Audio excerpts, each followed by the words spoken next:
Frankenstein always gets more and more fascinating to me, so a Jessie Buckley and Christian Bale-led Maggie Gyllenhaal film about Frankenstein's bride was super up my alley. I feel spoiled right now. Del Toro's immersion into Mary Shelley's world was immaculate, and now Maggie Gyllenhaal's grand swing into this timeless romance story about love and death.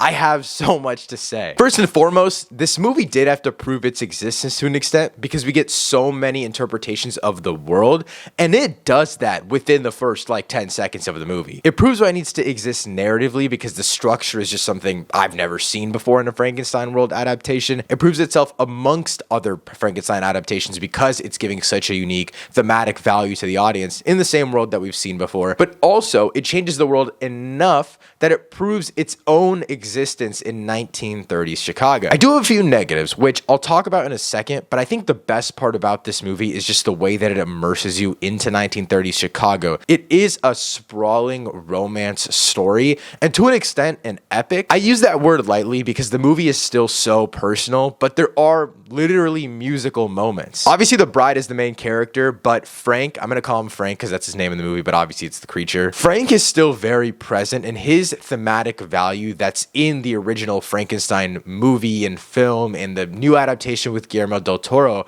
all of that is still there. He's still longing for humanity, and in this movie, he gets it by having this parasocial relationship with one of the biggest, if not the biggest actor of their time in 1930s Chicago, but he's also just longing for companionship in general. The most recent version of the monster, played by Jacob Elordi, was phenomenal, and it's such a different performance and character from Christian Bale, yet they still cover the same thematic relevance that a creature like the monster has to. Two completely different versions, but two what seem to be completely accurate versions in my opinion, which just shows how deep of a character the monster is. I've seen a lot of people say that this is like Joker 2019 for white women, but I do think that that dilutes down a lot of the ideas that Maggie Gyllenhaal is going for. I see the similarities 100%. There's musical numbers throughout this. There's a revolution throughout this. There's so many different things that can tie the film back together. Oh, also the composer is the same composer that worked on Joker. But I think this film is going for something a little bit more timeless because of its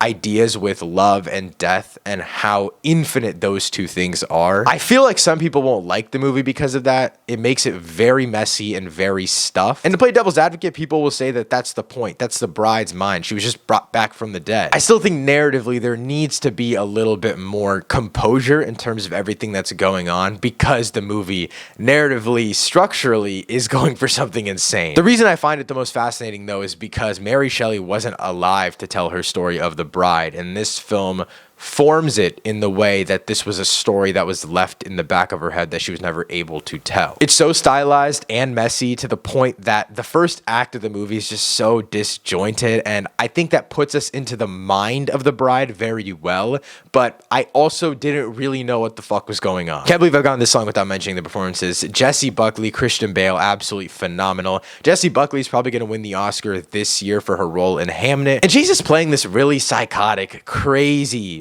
all over the place character, and it's perfect for her. She is built to do this exact thing. Christian Bale, on the other hand, is the performance I was very worried about going in. His resume in the 2020s has not been very good, even though he is one of my favorite actors of all time, but I absolutely love his version of Frankenstein. I'd kind of assumed he'd be sidelined because this is titled The Bride, but they're both simultaneously just as important to the thematic and main story of this film. They are one in each other to an extent, which I love. I think one of the most interesting lines of the entire movie is when Christian Bale says love is for the birds. To me, it just shows how love is freedom, and that freedom is what escapes you from death, and that's the only escape from reality. And so I think that Christian Bale, again, he's giving something completely different than this very quiet, stoic, and newborn version of Frankenstein we got in Guillermo del Toro's film, but he's giving it for a reason. He's supplementing this version of the story perfectly, in my opinion. Probably the biggest negative I have of this movie is how unfocused it is. The detective cat and mouse story that is pretty rooted in the 1930s Chicago world is so just okay. I think that and the mob boss aspect is exactly why this film should have been set in Chicago's 1930. It pairs a timeless classic character and his bride with the politics of the 30s. The two cops were interesting, but they lacked so much story context. They try to tie one of them into the bride, but we just don't get enough time with them because it's so messy when we are with the bride and Frankenstein. Story-wise, it is very messy, but on top of that, the dialogue isn't very good at times. I went from really being invested into heartfelt moments or a really interesting and unique adaptation of these characters to just absolutely cringing at the stuff that they were saying. And I get it. It's a far out there concept. It's a freaked out Frankenstein and bride. It's a version of the bride we've never seen adapted. But at the same time, the dialogue is just horrendous to the point where I was cringing at times. I want to get into spoilers now. By all technicality, this is not an actual spoiler for the movie because Jessie Buckley is credited as Ida, the bride, and Mary Shelley. I just want to talk about why she was credited as Mary Shelley because that's the most fascinating thing that Maggie Gyllenhaal could have possibly done with this movie. So yeah, right out of the gate, Maggie Gyllenhaal decides to make Mary Shelley somewhat of a meta-fictional character. The film opens with Mary Shelley wrote Frankenstein in 1831, which is when she officially got credited for the book. So that makes sense. That's cool. But at this point, we still haven't met Frankenstein. So I kind of thought Mary Shelley was a narrative structure for this movie. She was kind of just the piece that'll get us into the mind of the bride and then it's over. But then we see Frank and we find out that Frankenstein's been alive for 100 years because when he's talking to the doctor says, it's 1930. How are you still alive? It's been 100 years since the book came out. In the story, the bride is some sort of reinvigoration of Mary Shelley herself.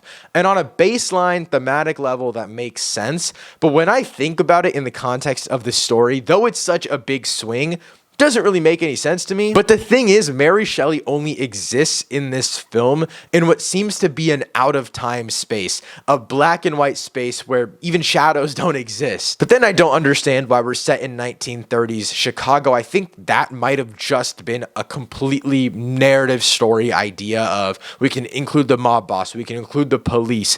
I was thinking that's the reason for it. This is where Maggie Gyllenhaal's biggest narrative swing comes in because obviously the Bride of Frankenstein's story is about this unconsensual reinvigoration. But Maggie Gyllenhaal takes it a complete step forward by talking about the mental aspect of it and bringing Mary Shelley into it. Maybe it's because I didn't expect any of this. I kind of just expected, oh, I didn't consent to being alive, I don't want you, and then they kind of have a back and forth. But the film just keeps on going. It gets crazier and crazier. At the end of the day, the bride is so messy. The dialogue is not great, and it's just very disjointed. But I still really had a fun time because of how big of a swing Maggie Gyllenhaal does take. Overall, I'm going to give The Bride an 8.5 out of 10. If you're still watching out The Bride, let me know what you thought of it in the comments down below. Thank you so much for watching. I'll see you next time. Peace.